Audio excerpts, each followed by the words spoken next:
Yeah, that's interesting to reframe that for probably many of us, that a way of dealing with a stressor is suicidal ideation.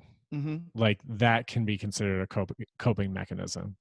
Yes. So controversial thought, and I don't want to upset anyone, but I do want to say we as a society like to think suicide isn't an option, but it is. It is something that we can choose, Mm-hmm. and it's not an ideal option, but it is something choosable.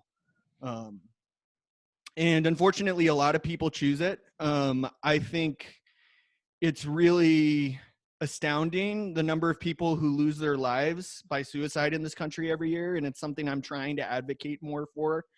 But we lose more people to suicide every year than we lose to cancer. And there are twice as many suicides as there are homicides in this country. And the rate, and I don't mean to depress people, but I read today that since the year 2000, suicides have risen. Um, Yeah, something like the stats I've seen is like suicides have risen 31% since that year. yeah. And that's not to depress people, but I think the point is that it's something we need to deal with. It's an epidemic.